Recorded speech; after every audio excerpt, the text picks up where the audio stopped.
Kotler dan Roberto menyatakan pemasaran sosial adalah strategi untuk mengubah perilaku yang mengkombinasikan elemen-elemen terbaik pendekatan tradisional dan perubahan sosial dalam sebuah kerangka karya, perencanaan, dan pelaksanaan terintegrasi serta memanfaatkan kemajuan teknologi komunikasi dan keterampilan pemasaran.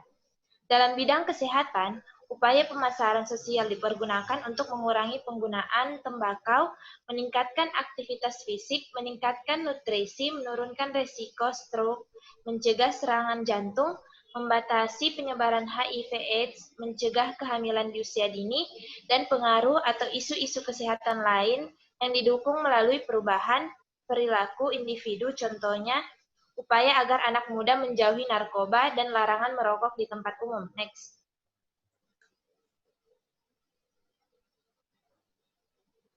Konsep dan strategi pemasaran sosial adalah dapat diartikan sebagai pengguna prinsip dan teknik pemasaran untuk penyampaian ide dan perilaku masyarakat tertentu.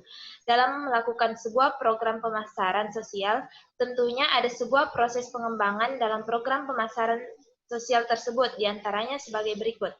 Saya akan saya berikan kepada pemateri selanjutnya.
Baiklah, saya ambil alih. Mungkin teman saya lagi terkendala jaringan. Selanjutnya yang pertama ada mendesain produk sosial. Menurut Asauri, desain yang baik dapat menarik perhatian, meningkatkan kinerja produk, mengurangi biaya produksi, dan memberi keunggulan bersaing yang kuat di pasar sasaran. Peng J mengemukakan bahwa desain produk adalah totalitas fitur yang mempengaruhi penampilan dan fungsi suatu produk tertentu, menurut yang diisyaratkan dari segi kebutuhan pelanggan. Desain produk dan strategi pemasaran merupakan faktor utama untuk memenangkan hati pelanggan. Social marketing atau pemasaran sosial muncul karena adanya berbagai macam permasalahan sosial yang membutuhkan suatu cara pencegahan, dan cara-cara pencegahan permasalahan sosial tersebut diwujudkan dalam bentuk kampanye sosial. Social marketing tidak ditujukan untuk mencari profit atau laba, tetapi bertugas untuk meningkatkan kemampuan mengomunikasikan gagasan-gagasan yang nantinya akan dilemparkan kepada masyarakat dalam rangka meningkatkan kualitas kehidupan mereka. Selanjutnya saya persilakan kepada pemateri berikutnya.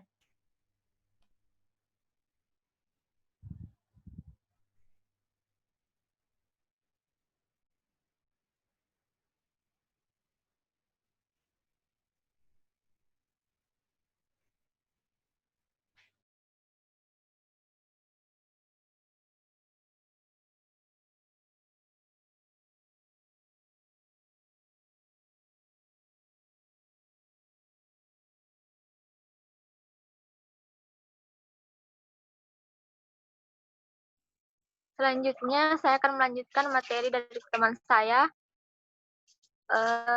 yaitu social marketing bekerja dengan menjual produk-produk sosial masyarakat. Produk-produk sosialnya dapat berupa, yang pertama, ide sosial. Ide sosial adalah sebuah gagasan yang muncul karena adanya permasalahan sosial yang terjadi di tengah-tengah masyarakat. Yang kedua yaitu praktek sosial. Praktek sosial atau pelatihan sosial pada dasarnya bukanlah produk sosial, melainkan cara untuk memproduksi ide sosial. Praktek sosial ini dapat dilakukan dengan dua cara, yaitu ACT atau aksi dan behavior. Yang ketiga yaitu produk kasat mata, adalah produk fisik yang menyertai kampanye sosial. Tangible object ini merupakan alat yang dilibatkan untuk mencapai suatu tujuan sosial.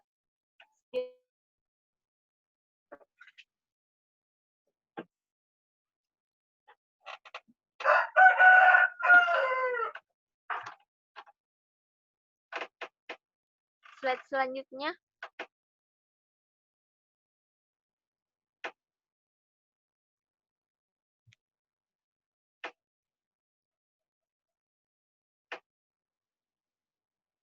Selanjutnya yaitu dalam teori pemasaran tradisional dikenal tiga level dan produk.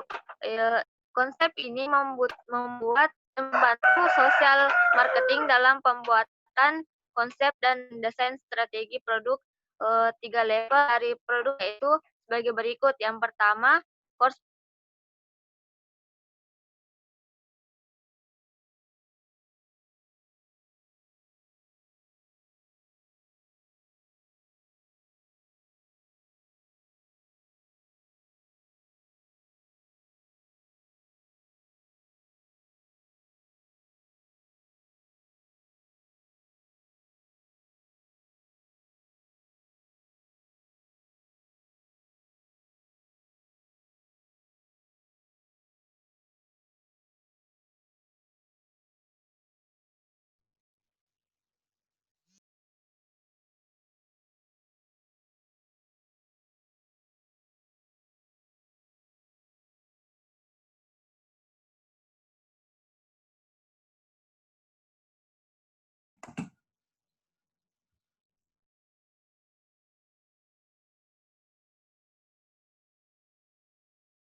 Oke, saya akan melanjutkan materi dari teman saya, yaitu core produk adalah inti sebuah produk yang membuat konsumen membeli produk ini atau manfaat yang akan mereka dapatkan apabila membeli produk tersebut. Yang kedua, aktual produk berada tepat di seputar core produk, yaitu berupa perilaku tertentu yang kita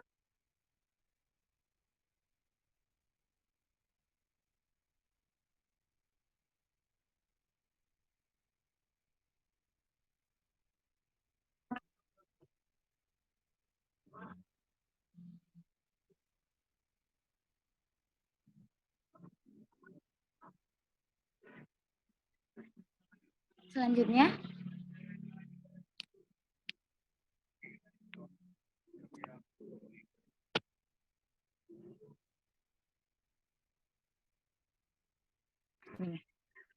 Yang kedua, merencanakan program pemasaran sosial. Dalam sebuah penelitian, peneliti hanya bertujuan untuk menggambarkan perencanaan pemasaran sosial program voluntary counseling test. Menurut Hong Cheng, Philip Kotler, dan Nancy Early, 2009, perencanaan pemasaran sosial program kesehatan masyarakat meliputi 10 langkah, yaitu yang pertama, latar belakang dan tujuan fokus program. Yang kedua, analisis situasi. Yang ketiga, segmentasi sasaran. Yang keempat, tujuan dan target pemasaran sosial. Yang kelima, identifikasi faktor yang mempengaruhi perubahan perilaku. Yang keenam, pernyataan positioning. Yang ketujuh, mengembangkan bauran pemasaran. Yang kedelapan, rencana pemantauan dan evaluasi. Yang kesembilan, rencana anggaran dan sumber dana. Berikutnya,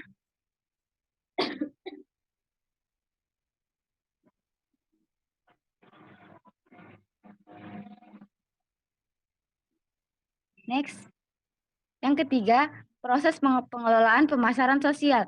Yang pertama, menganalisis lingkungan pemasaran sosial. Yang kedua, meneliti populasi target adopter. Yang ketiga, merancang tujuan dan strategi pemasaran sosial. Yang keempat, merencanakan program pemasaran sosial setelah strategi dirancang. Yang kelima, pengorganisasian, pelaksanaan, pengawasan, dan evaluasi. Selanjutnya,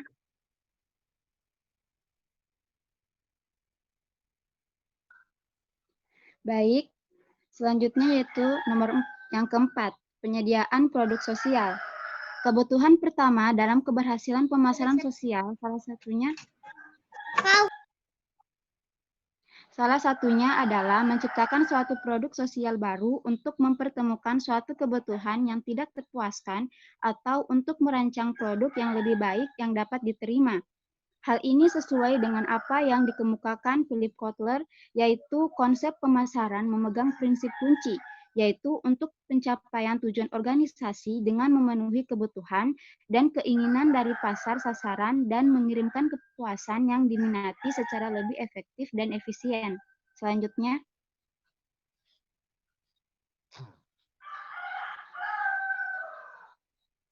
yang kelima, merancang pemasaran produk sosial.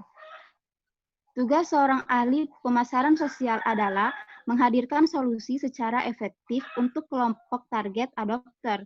Ada 3 hal yang harus diperhatikan, yaitu sebagai berikut. Yang pertama, menerjemahkan pemasaran produk sosial dengan mengaitkannya kepada penempatan gagasan atau praktik sosial. Yang kedua, melengkapi dan menguatkan pernyataan penempatan. Yang ketiga, mengembangkan dan menguatkan citra secara konsisten tentang hal-hal yang dianggap berpengaruh terhadap perubahan sosial ke arah hidup yang lebih baik. Oke, selanjutnya.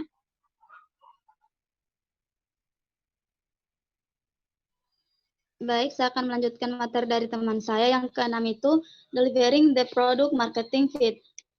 2 hal yang perlu diperlukan dalam mendeliver the product market fit, yaitu produk sosial yang ditawarkan memiliki tangible produk dan diperlakukannya personal service. Pada tahap ini, social market siap membawa produk sosial kepada target adopter setelah produk sosial selesai didesain. Pada tahap ini harus ada adoption triggering yaitu membiarkan target mencoba produk sosial yang ditawarkan supaya mereka lebih yakin terhadap manfaat produk sosial tersebut. Selanjutnya, yang ketujuh itu memasarkan ke target adopter. Ahli pemasaran sosial harus siap mengirimkan atau memasarkan praktik sosial dari suatu kegiatan perubahan sosial yang mulai diminati masyarakat target adopternya. Dalam kasus produk tangible, ahli pemasaran sosial harus menyediakan outlet di toko, display dan mendistribusikan produk-produk tangible tersebut. Produk tangible juga membutuhkan presentasi dan demonstrasi secara personal. Next.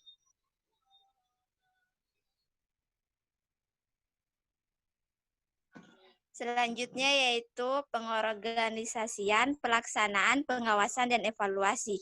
Dalam proses pengaturan pemasaran sosial, langkah akhirnya adalah mengorganisasi sumber-sumber daya pemasaran, melaksanakan program sosial marketing mix, mengontrol kinerja pelaksanaan program, serta mengevaluasi hasil dari kegiatan di lapangan. Selanjutnya saya kembalikan kepada moderator. Baik, itulah tadi pemaparan materi dari kelompok kami. Selanjutnya saya memberikan kesempatan kepada teman-teman yang ingin mengajukan pertanyaan kepada kelompok kami, maksimal 3 penanya. Saya persilakan. Saya. Wode Samsara. Sabar, saya masuk dulu sebentar ya. Halo? Iya, Pak. Oke, baik. Untuk sesi diskusi atau sesi tanya jawab itu untuk yang pertama catatannya untuk jumlah pertanyaan tidak perlu ada batasan, minimal itu 6 pertanyaan, minimal berarti 5 pertanyaan, karena ada yang kelompok. Jadi satu kelompok dalam presentasi, sisanya berarti yang menjadi audiens itu adalah 5 kelompok. Jadi kalaupun dibatasi itu minimal 5 pertanyaan supaya masing-masing kelompok memiliki jatah untuk bertanya, ya. Dan pertama, kedua, sebelum bertanya, tolong disebutkan nama lengkap dan ujung NIM saja, ya, ujung NIM. Nah, begitu pula dengan yang menjawab sebentar, itu nama sebelum menjawab juga nama dan ujung NIM, ya.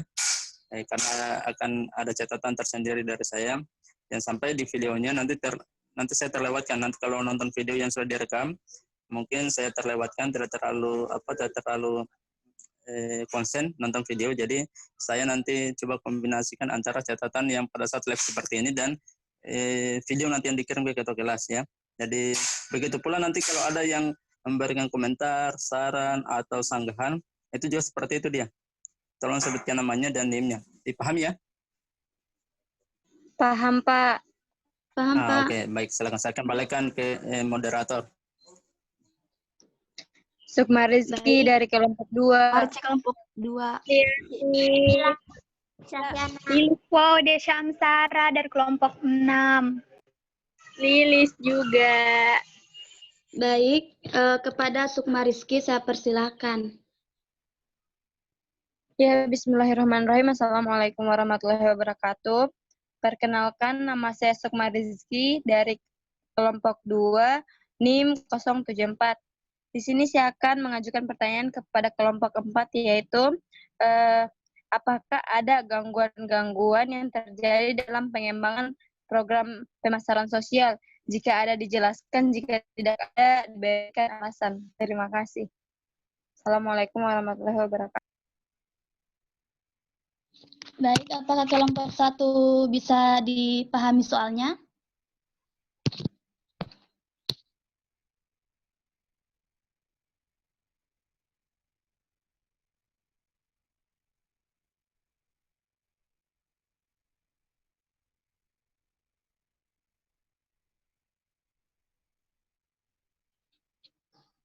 Baik, langsung saja ke penanya kedua, saya persilakan.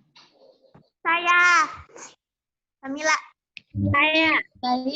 Baik, saya persilakan kepada Kamila Cahyani.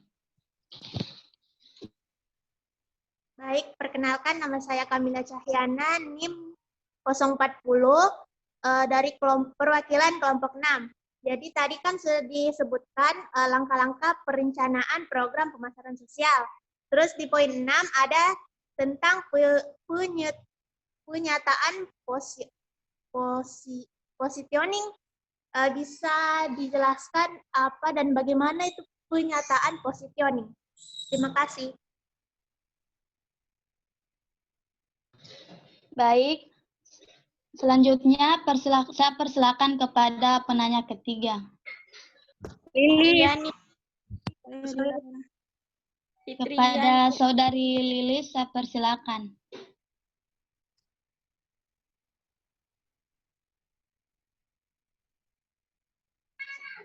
Baik, perkenalkan nama saya Lilis Asriani Wulandari, NIM 043. Kan tadi sudah dijelaskan deliver the Mohon product. maaf, Liz. Kelompok apa kamu? Kelompok 2, kelompok 6. Oh, ada Mi Kamila tadi. Yang lain dulu. Oh ya. Saya moderator. Maaf. Saya moderator. Kepada teman-teman yang masih mengajukan pertanyaan, saya persilakan.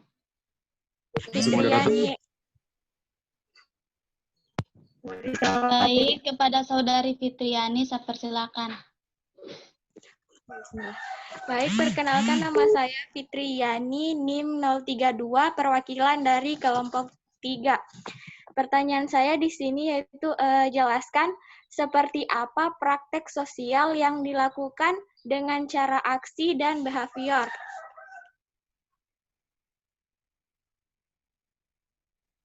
Bisa diulangi?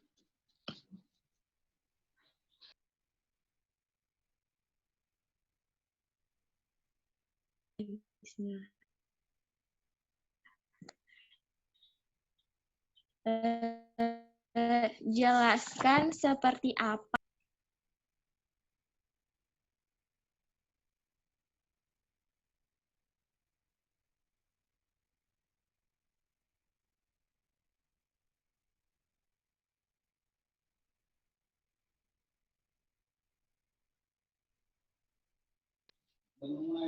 Baik, selanjutnya saya persilakan kepada penanya keempat. Ya, saya moderator Effendi. Baik, saya persilakan kepada Saudara Effendi. Ya, baik, bismillahirrahmanirrahim. Terima kasih atas kesempatan yang diberikan. Perkenalkan, nama saya Effendi, NIM 024, perwakilan dari kelompok 5. Baik, seperti apa yang dijelaskan oleh teman-teman yang presentasi tadi, bahwa perencanaan pemasaran sosial kesehatan masyarakat itu terdapat 10 langkah. Pertanyaan saya, apabila ada salah satu dari 10 langkah tersebut yang tidak dipenuhi, apakah pemasaran sosial yang dilaksanakan bisa dikatakan gagal atau tidak? Mohon penjelasannya. Baik, saya kembalikan ke moderator. Oke, baik. Apakah dari kelompok 4 ada yang ingin bertanya? Saya moderator. Masuk. Siapa tadi? Saya moderator. Saya persilakan kepada Al-Sofyan. Baik, terima kasih atas kesempatan yang diberikan kepada saya. Nah, perkenalkan, nama saya Al-Sofyan, NIM 091, perwakilan dari kelompok 4. Jadi pertanyaan saya itu, dalam upaya perencanaan program pemasaran sosial, hambatan apa saja yang kemungkinan akan terjadi, dan mohon dijelaskan upaya apa yang perlu kita lakukan. Baik, terima kasih. Saya kembalikan kepada moderator. Baik, terima kasih kepada 5 penanya. Berikanlah waktu kepada kelompok kami untuk mencari jawabannya.